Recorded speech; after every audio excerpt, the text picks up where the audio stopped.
blind subjects, head-mounted camera giving signals to a tactile grid that is mounted somewhere on the body, typically on the back somewhere. So the grid is sort of a bit like those ones that you sometimes can make a face impression in. It's got sort of little pokey bits in it. So the head-mounted camera delivers a signal which is translated into a systematic pattern of proddings by the grid. And at first, of course, all you feel is systematic proddings. But after a while, particularly if you're able, and only in fact, if you're able to control the sensor yourself, so it has to be either head-mounted or under your control, then you begin to experience some interesting effects. Oh, sorry, that's just the original paper. It's a 1969 paper there. The effect is that after a while, you stop feeling the tickling on your back. That sort of disappears. And you start to report rough, sometimes quasi-visual experiences.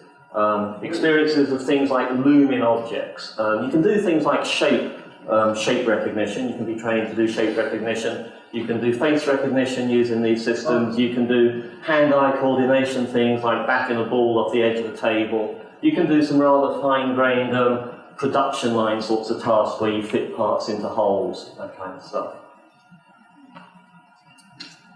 And okay, yeah, a classic case here is that after a while, a ball thrown at you from the side immediately instinctively makes you duck. So you don't sort of think, oh, I'm getting that sort of tickling feeling that means I should duck. You just duck. This is modern versions of this are a little bit less clunky than the old ones. Often use things like tongue-mounted delivery units that just give you small electrical tingles.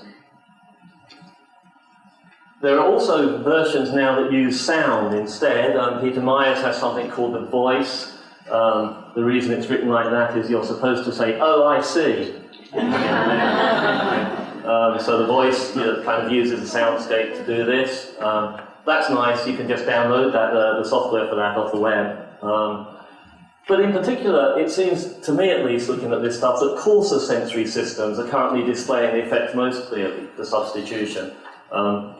In particular, leprosy patients who have lost feeling in their hands can be fitted with a sensor-laden glove that transmits signals to a forehead-mounted sort of tactile display, if you like, and they then report feelings of touch at the fingertips.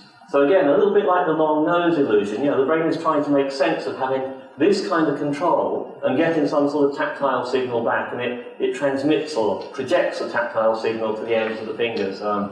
One leprosy patient reported the pleasure of touching their wife again after 20 years, feeling. And that's interesting because some of the people using the visual TBSS systems